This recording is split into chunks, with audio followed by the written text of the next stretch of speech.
Hey guys, I just feel like I wanted to share something. It's a dream that God has given me. I feel like I don't just feel like I know there's a famine coming, which I know other people have said. It's just this was also confirmation for me. Um, and my grandfather has been saying it for years, but this is the first time I truly had a dream about it myself, and then started hearing other people really speak out on it, saying that God has given them visions and dreams as well.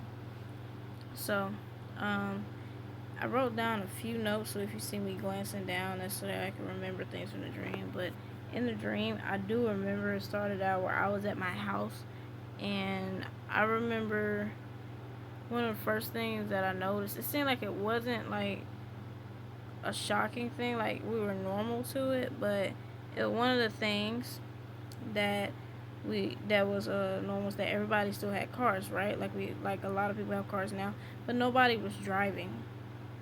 And nobody was driving because most of the people were saving their money for food. So they didn't really spend it on gas. They saved it in case they had to go somewhere, in case of an emergency. The majority of the people spent their money on food because it was that serious. So, well, not majority, pretty much everybody. Because I remember God had showed me when my uncle was walking down the street. And it was like nothing. Like he was just walking back. He had some food and we were all going to share it. Um, he was walking down the street and he had came from all the way across town and he got food from somebody.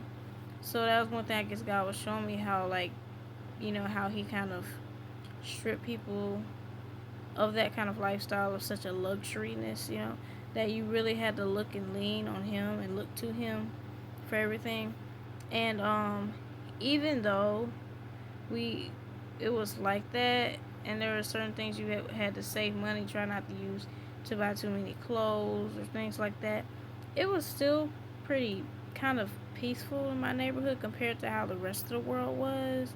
How the rest of I don't know how far in the world it reached, but I know definitely around where I was, in the city I was, in the next city or wherever, like a pretty large region, there is a famine.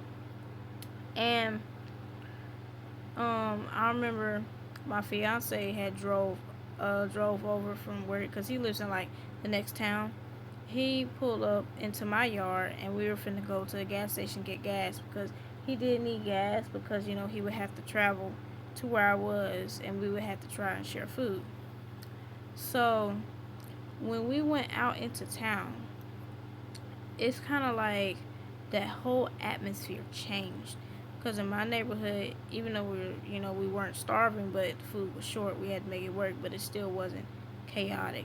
We went into town. It's like it was chaotic, but not for us. As if like wherever we went, God was protecting us. Like there was a hedge of protection around us, and we always had peace wherever we went, and we didn't have to worry about nothing because God was in control. But everywhere else, there's still peace. There was still chaos. There was people stealing, robbing